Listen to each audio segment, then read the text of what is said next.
దేవరాగం జ్ఞానయోగం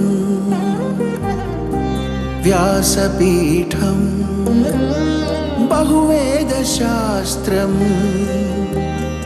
బోధామృతహిత శ్రీమన్నారాయణం శివగౌరీ సంభాషిత సకల పురాణం అష్టాక్షరి పంచాక్షరి మంత్రావరణం అఖిల దేవతా సంస్తుతి పారాయణం జయమంగళకరమీ ప్రవచన శ్రవణం అనుదినము శుభము సుఖము జీవన గమనం దేవరాగం జ్ఞానయోగం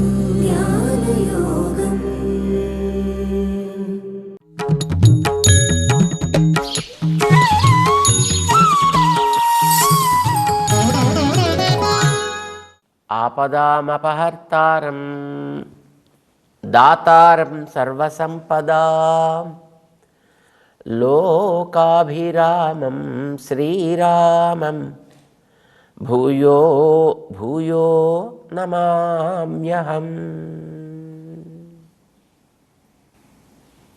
జై శ్రీమన్నారాయణ.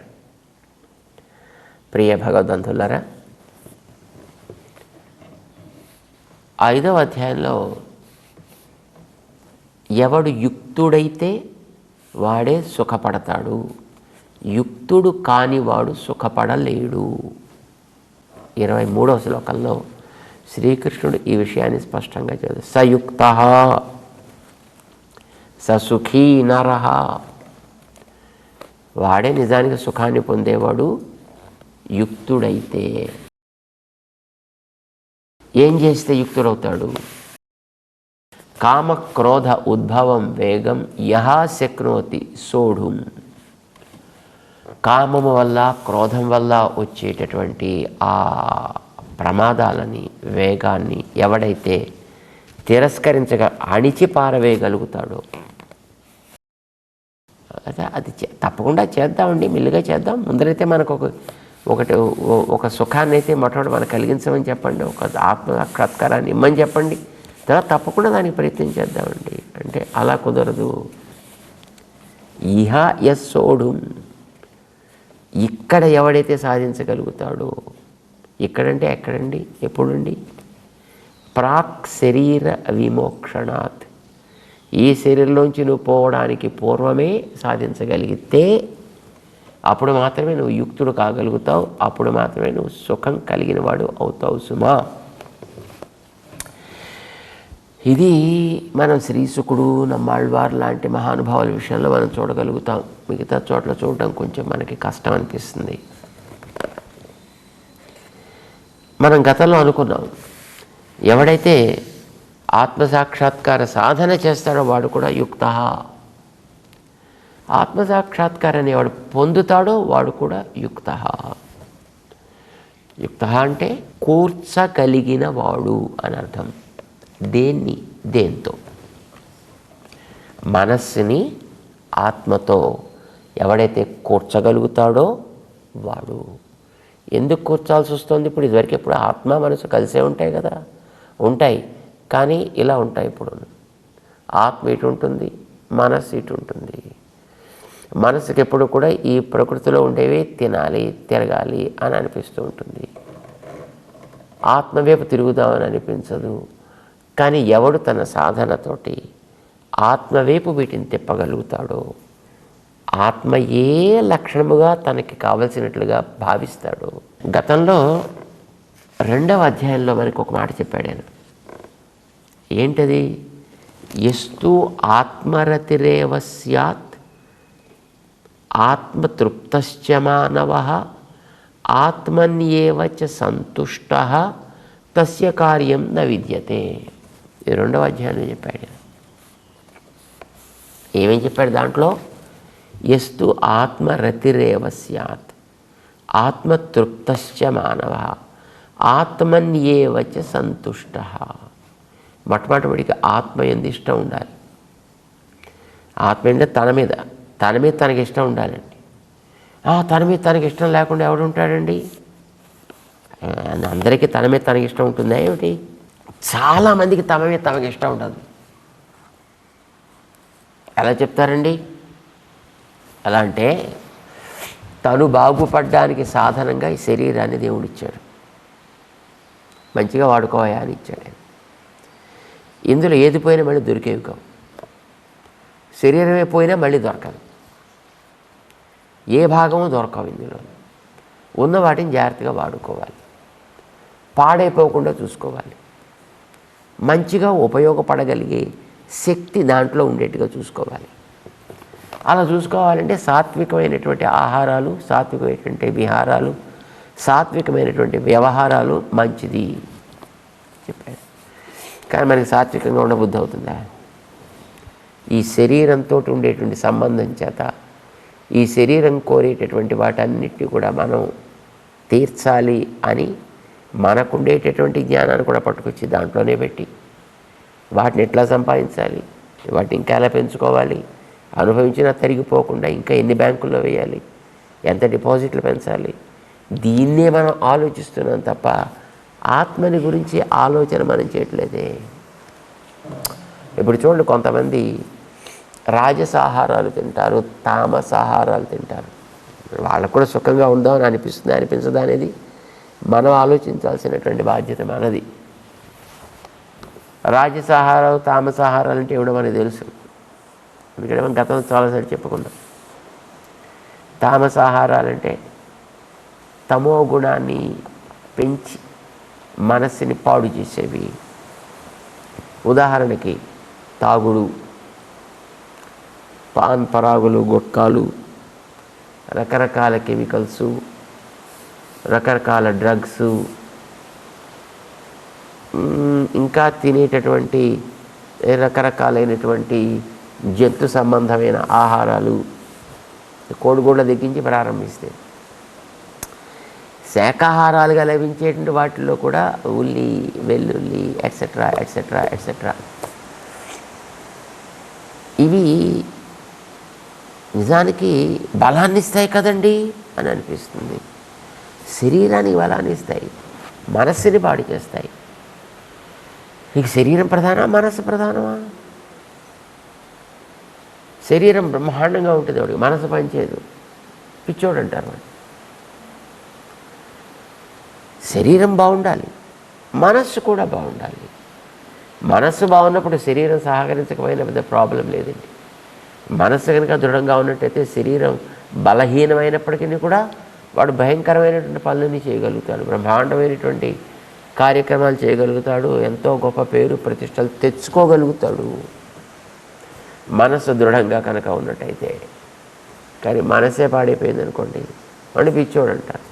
శరీరం బాగుండొచ్చు అంటే అది శరీరం ప్రధానమా, మనస్సు ప్రధానమా అంటే శరీరం ఉండాలి, కానీ ప్రధానమైంది మనస్సు.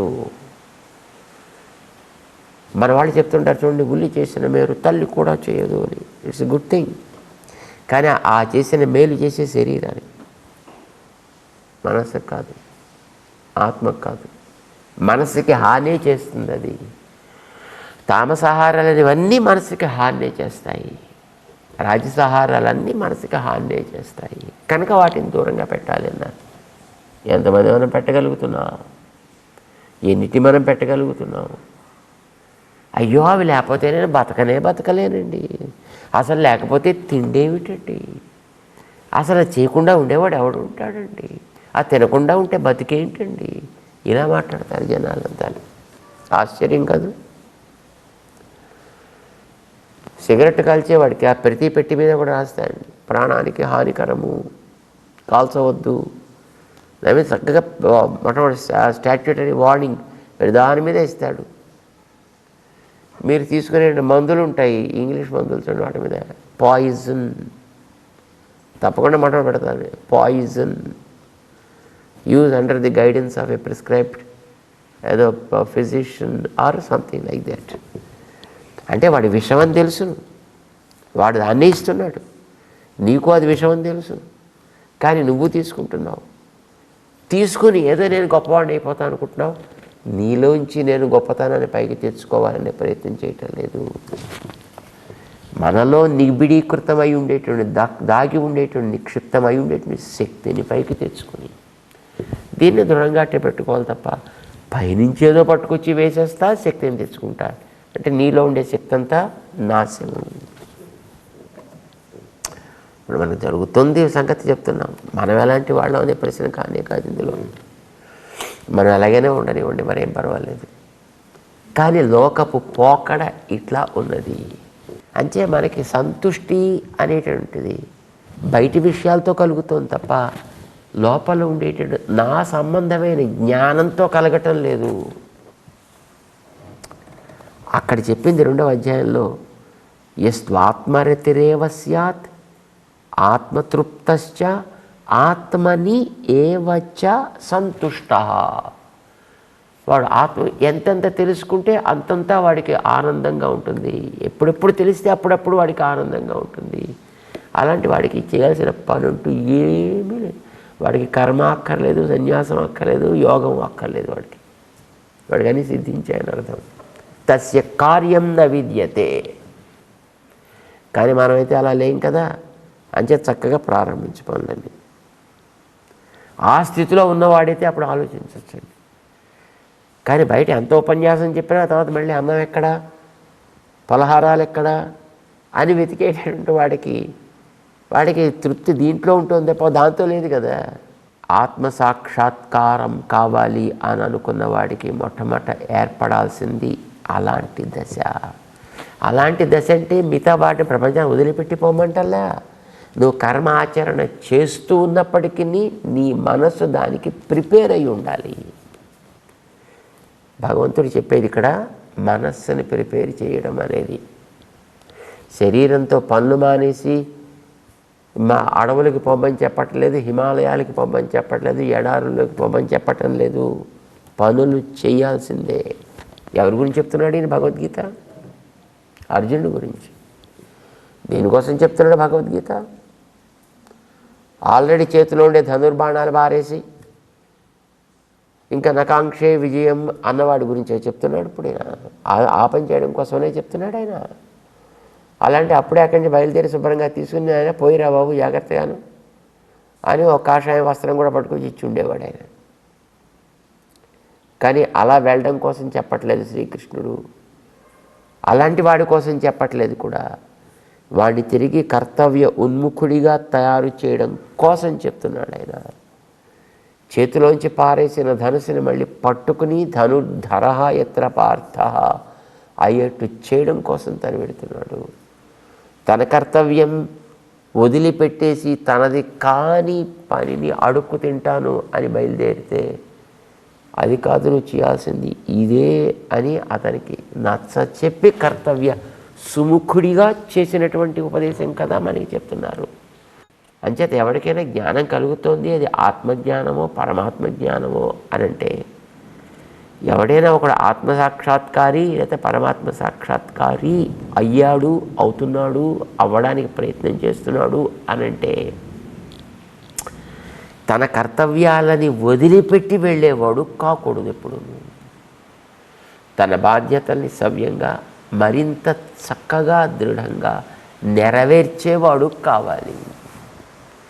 అయితే అలా చేసేటప్పుడు, పనులు చేసేటప్పుడు మరి వాటి ప్రభావాలు తన మీద ఉంటాయా ఉండవా? తప్పనిసరిగా ఉంటాయి. పని చేయాల్సి వచ్చి వాడు ఎండలో కూర్చుని ఏదో ఒక వాహనం నడపడమో లేకపోతే కర్ర కొట్టడమో రాళ్ళు కొట్టడమో మరోడు చేయడం వచ్చిందనుకోండి. ఇప్పుడు ఆ ఎండ ప్రభావం వీడి మీద ఉంటుందా ఉండదా? ఎండ వల్ల వేడి వాడి తగులుతుందా తగలదా? ఆ చురుక్కుమని వెనకాల కాలుతుంటే అబ్బా అబ్బా అని అనిపించదా? తప్పనిసరిగా అనిపిస్తుంది. అయితే అలా అనిపించిన తర్వాత వెంటనే వాటిని ఎలా తగ్గించుకోవాలని ఆలోచించడం మనం చేసే పని. కానీ మనకి ఇప్పుడు చెప్పేది ఏమిటి? ఇలాగ నీకు తెలిసిన తర్వాత నువ్వు పని చేస్తుంటప్పుడు వాటి వల్ల కలిగేటటువంటి ప్రతిస్పర్శలు, వాటి నుంచి వచ్చేటువంటి ప్రతిస్పందనలు అవి ఎలా ఉన్నా శరీరం వరకు మాత్రమే పరిమితం చేసి ఆత్మకి మనస్సు ద్వారా అవి తట్టకుండా ఉండేటట్టుగా చేసుకోవాలి. అది మనస్సు దగ్గరే ఆపి మనస్సుని అటుపక్కకి తిప్పి పెట్టాలి. మనస్సు అనేటటువంటి బకెట్లో ఉండేటటువంటి ఈ విషయాలనే బొగ్గుని పట్టుకొచ్చి లోపలకు పోయకుండా బయటికి పోయాలి, వాటిని తిరస్కరించాలి. ఇప్పుడు ఇది చేయాల్సిన పని. 24వ శ్లోకంలో భగవంతుడు 5వ అధ్యాయంలో ఆ విషయాన్ని మనకి స్పష్టం చేస్తున్నాడు. యోంతఃసుఖోంతరారామ తథాంతర్జ్యోతిరేవ యః స యోగీ బ్రహ్మనిర్వాణం బ్రహ్మభూతః అధిగచ్చతి. అధిగచ్చతి పొందుతున్నాడు సుమా, పొంది తీరుతాడు సుమా అనే ఒక విశ్వాసాన్ని మనలో కలిగిస్తున్నాడు. దేన్ని పొందుతాడు? బ్రహ్మ నిర్వాణం. బ్రహ్మ అంటే ఇక్కడ జీవుడు, ఆత్మ. నిర్వాణం అంటే ఆనందము. ఆత్మానందమును పొందును. బ్రహ్మ నిర్వాణం, ఆత్మానందం. కొందరు నిర్వాణం అనే పదానికి ఆనందం చెప్పరు, దానికి ఉండే స్వభావాలన్నీ మొత్తం పూర్తిగా నాశనం అయిపోవడం అని చెప్తారు. బ్రహ్మ నిర్వాణం అంటే ఇప్పుడు జ్ఞానం ఉన్నట్టుగా ఉండే ఆత్మ మొత్తం ఆ జ్ఞానాన్ని అంతటినీ కూడా పూర్తిగా వదిలేసి ఏదో అయిపోవడం అంటారు వాడు. కానీ మన పూర్వులు దాన్ని అంగీకరించలేదు. అట్లా అవ్వడం తత్వం కాదు. మరేం కావాలి? తన ఆనందాన్ని నాశనం చేసుకోవాలి. సాధన ఎవడి చేస్తాడండి దానికోసం? ఇంకా ఆత్మ వినాశం కోసం చేసేటటువంటి కార్యం కాదు బ్రహ్మ నిర్వాణం. ఆత్మ ఆనందాన్ని పెంచుకోవడం కోసం చేసేది. ఇప్పుడు రాత్రి నిద్రపోతున్నా, రోజు పోతున్నా. ఏమవుతుంది నిద్రపోయినప్పుడు? కొంతసేపు కళలు వస్తాయి, కొంతసేపు నిద్ర పట్టక ఇటు పొర్లుతాం, ఆ తర్వాత కొంతసేపు నిద్ర పడుతుంది, అప్పుడప్పుడు కళలు రావచ్చు. కానీ కళలు రాకుండా ఉండేటటువంటి సుఖకరమైనటువంటి నిద్ర ఉందే, అదే బెస్ట్ నిద్ర. అది రైట్, అది బెస్ట్. అయితే ఆ బెస్ట్ నిద్ర అని ఎలా తెలుస్తుంది నీకు? అది ఎంత సుఖంగా ఉందండి, హాయిగా, అన్నిటి కళలు డిస్టర్బెన్స్, అసలు no disturbance at all, so peaceful, so joyful, so lovely. లేచాక మళ్ళీ లంపటాలన్నీ ప్రారంభమండి. That's good. నువ్వు రాత్రి నిద్రలో ఉండేటప్పుడు, గాఢ నిద్ర పట్టినప్పుడు, స్వప్న దశ కూడా దాటిన తర్వాత నీకు నిద్ర పట్టినప్పుడు ఏం జరుగుతుంది? ఎలా ఉంది నీకు? అది హాయిగా ఉంది. ఎవడికి హాయిగా ఉంది? నాకు హాయి, నీకు కాదు. ఎవడిది వాడికి కదండి హాయి. నేను నిద్రపోతే నీకు హాయిగా ఉంటుందా ఏమిటి? నువ్వు నిద్రపోతే మరొకరికి హాయిగా ఉంటుందా? నో. ఎవడు నిద్రిస్తే వాడికి హాయి అని అనిపిస్తుంది. సో ఎవడైతే ఆ గాఢ నిద్రా దశలో ఉంటాడో అప్పుడు వాడికి ఆత్మపై ఉండేటటువంటి ఇతరత్ర ఏర్పడ్డ ఆ పొరలన్నీ కూడా పక్కకి తొలగి ఒక్కసారి ఆత్మ అనేటటువంటి వాడికి ఎదురైతే, వాడికంటే బుద్ధికి ఆ లోపల ఉండేటువంటి స్థితికి వాడికి ఎదురైతే ఇక వాడికి ఆనందానికి అవధులు అనేవి ఉండవు. ఇక్కడ ఉండగా దానికి కొంతమంది ఏదో జీవన్ముక్తి అని పేరు పెట్టారు. దానికి జీవన్ముక్తి అంటే జీవిస్తే ముక్తి ఉండదయా, ముక్తి వస్తే జీవితం ఉండదు. అంటే జీవన్ముక్తి అనే పదమే తప్పు, తీసేయన్నారు పక్కకి. మరి ఆ స్థితిని ఏమంటామండి అంటే బ్రహ్మభూత స్థితి అంటారు దాన్ని. అంటే వీడు ఆత్మస్వరూపాన్ని వీడు అనుభవించగలుగుతున్నాడు ఇక్కడ ఉండి. ఇక్కడ ఉండేవాడికి ఆ శరీరపు నుంచి విడినప్పుడు ఆత్మ తన జ్ఞానంతో ప్రకాశిస్తూ ఉండేటప్పుడు ఎలాంటి దశ ఉంటుందో ఆ దశని వీడు అనుభవించగలిగితే అది బ్రహ్మభూత స్థితి. అప్పుడు వీడికి అనుభవించేది ఏది అంటే బ్రహ్మ నిర్వాణం, ఆత్మానందాన్ని వీడు పొందుతాడు. ఆ ఆత్మని సాక్షాత్కరించే ఆత్మతోటి చేరి ఉండేటువంటి స్థితిని వీడు పొందుతాడు. వాడు నిజమైనటువంటి యోగి. అంటే వాడు యోగమును పొందినవాడు అని అర్థం. ఆత్మసాక్షాత్కారాన్ని పొందడానికి తగినట్టుగా వాడికి యోగ్యత వచ్చింది, ఆత్మసాక్షాత్కారాన్ని వాడు పొందుతున్నాడు అని అర్థం. సయోగి బ్రహ్మ నిర్వాణం బ్రహ్మభూత అధిగచ్చతి, వాడు తప్పకుండా పొంది తీరుతాడు. కానీ ఎవడు పొంది తీరుతాడు దాన్ని మనకి చూపుతున్నాడు స్వామి. యహ ఎవడైతే అంతఃసుఖ, సుఖం అనేది బయట వస్తువు నుంచి వెతకద్దు, లోపల వెతుకు. అంతరారామ, ఆరామం స్యాద్ ఉపవనం అని మన ఇంటికి చుట్టూ మనం వేసుకునేటటువంటి చిన్న పార్క్ లాంటిది ఉంటుంది, దాని పేరు ఆరామము అని అంటారు. ఇంటికి చుట్టూ ఉండేటటువంటి ఒక మంచి తోట లాంటిది. వీడు అంతరారామ, వీడు ఆత్మయ అనే ఆరామమునందే వీడు సంచరిస్తున్నాడు. మనకి ఏ ఆరామంలో సంచరిద్దాం అనిపిస్తుంది? మనకి చుట్టూ ఉండేటటువంటి ఆ మొక్కలు కనిపించాలి, పక్షులు కనిపించాలి, సెలయేళ్ళు కనిపించాలి, నదులు కనిపించాలి, బ్రిడ్జెస్ కనిపించాలి, వాహనాలు కనిపించాలి, జనాలు తిరుగుతుండాలి, గోల కావాలి. మనకి దాంట్లో కనిపిస్తుంది ఆరామం. మనకి బయట కనిపిస్తాయి ఆరామాలు. కానీ యహ అంతరారామ, చూడండి, మనకి ఇంటికి చుట్టూ వేసుకున్నటువంటి తోటలోకి ఎవరైనా మన ఫ్రెండ్స్ వస్తే, ఆప్తమిత్రులైన వాళ్ళు వస్తే వాళ్ళు లోపల తీసుకెడతాం. మొత్తం మనం చేసినటువంటి ఆ ఇంటీరియర్ డెకరేషన్ పీసెస్ అన్నీ అక్కడ డెమాన్స్ట్రేట్ చేస్తాం. అవన్నీ వాడికి చూపిస్తాం. వాడికి అబ్బా ఇగో చూసావా, నేను ఇది ఎంత కష్టపడి ఎన్ని రోజులు దీని మీద నేను శ్రమ చేశాను, 15 రోజులు పట్టింది నాకు, అప్పుడు ఈ బొమ్మ ఇలా వచ్చింది. ఇంత శ్రద్ధతోటి వాడికి మనం ఎక్స్ప్లెయిన్ చేస్తాం. ఎలాంటి పెయింట్ వాడాం, ఎలాంటి క్యాన్వాస్ వాడాం, ఎలాంటి పెన్ను వాడాం, ఏ యాంగిల్లో కూర్చొని రాసాం, ఏ దీపాలు పెట్టుకుని చూసాం, అక్కడ దాకా కూడా పోతాం. అక్కడతో ఆగుతామా ఏమిటి? ఇంకా రాసేటప్పుడు ఇంకా ఎన్ని రకరకాలైనటువంటి సోయగాలు దాంట్లో దిద్దగలిగావు, ఇవన్నీ కూడా చెప్పుకుంటే నీకు తృప్తి అనిపిస్తుంది కదండి. బయటవాడికి ఎంతెంత చెబితే మనకు అసలు చెప్తుండే గంటలు నడుస్తున్న కొద్దీ మనకి ఇంకా చెబుదామని అనిపిస్తుండే, ఇంకా ఉత్సాహం పెరుగుతూ ఉంటుంది తప్ప ఇంకా చాలు మనకు అనిపించదు. వినేవాడికి మొదటి నుంచే బోరు కొడుతూ ఉండొచ్చు, మనకి తృప్తి ఉండదు.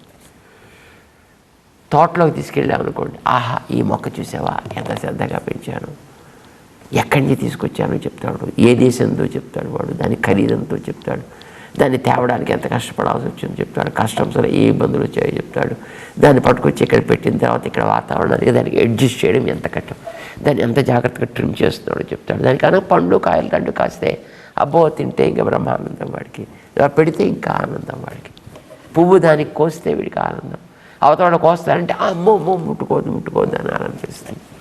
తను పెంచుకున్నట్టు ఆరామం. ఆరామం అనేది మనకి ఎంత ఆనందాన్ని ఇస్తుందంటే దాంట్లో ఉండే ప్రతి అంశని మనం పొగడాలనిపిస్తుంది, చూడాలనిపిస్తుంది, దాంతోనే ఉండాలనిపిస్తుంది. ఇది బయట కాకుండా ఆత్మ సంబంధమైనదే ఆరామము చేసుకుని ఎవడుండగలుగుతాడో తదా అంతర్జ్యోతిరేవయ, వాడికి బయట దీపాలు అవసరం ఉండదు, ఈ లోపల దీపమే చాలు వాడికి. బయట ఉండేటువంటి దీపాలని మన కళ్ళకి మాత్రమే వెలుతురునిస్తాయి. వాడికి ఇది లేకపోయినా పర్వాలేదు, లోపల వాడి జ్యోతి ఎప్పుడు వెలుగుతూనే ఉంటుంది. అట్లాగా వాడు ఎప్పుడు కూడా తత్వాన్ని చూస్తూనే ఉంటాడు. ఎందుకంటే చూస్తూ ఉంటాడు కనుకనే వాడు చేసే ప్రతి పనిని వాడికి అర్పిస్తూ ఉంటాడు, ప్రతి ఫలాన్ని వాడికి అర్పిస్తూ ఉంటాడు. 5వ అధ్యాయం చెప్పింది అదే కదా, నువ్వు చేసే కర్మలని సత్ అనే పేరు కలిగిన వాడి అర్పిస్తూ చక్కగా చేయి. వీడు ఆ పని చేయగలుగుతుంటే లోపల ఆయన్నే జ్యోతిష్గా చూడగలుగుతున్నాడు తప్ప బయట జ్యోతిషుల కోసం వీడు వెతకటం లేదు. ఇలాగా 3 లక్షణాలు చెప్పాడే. యో అంతఃసుఖ అంతరారామ అంతర్జ్యోతి యహ, వాడు మాత్రమే బ్రహ్మభూతుడు కాగలుగుతాడు. అంటే ఆత్మస్వరూపాన్ని సాక్షాత్కరించుకోగలిగిన వాడవుతాడు. బ్రహ్మ నిర్వాణం వాడు పొందుతాడు. బ్రహ్మ నిర్వాణాన్ని అధిగచ్చతి, బ్రహ్మానందాన్ని ఆత్మానందము అని మనం ఇక్కడ చెప్పుకోవాలి. బ్రహ్మ అనే పదం ఉన్నా ఇది ఆత్మ కూడా వర్తిస్తుంది. చేత ఆత్మానందమును వాడు ప్రకరణం అదే కదా. ఆత్మానందమును వాడు చక్కగా సాక్షాత్కరించుకొని తీరును, దాంట్లో సందేహం లేదు సుమా అని కృష్ణుడు బల్లగుద్ది మనకి కలిగేటటువంటి ఫలాన్ని, ఇంత సాధన చేసి కర్మయోగాన్ని ఆచరిస్తే, కర్మని ఆనిందు మనం వదిలిపెడితే మనకొచ్చేటప్పుడు మళ్ళీ అందులో ఏది చేసినా మళ్ళీ తనకి మాలిన ధర్మం పనికిరాదు కదా.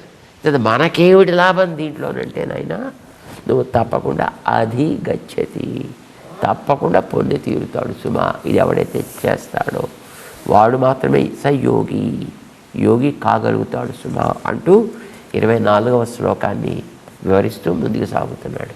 జై శ్రీమన్నారాయణ.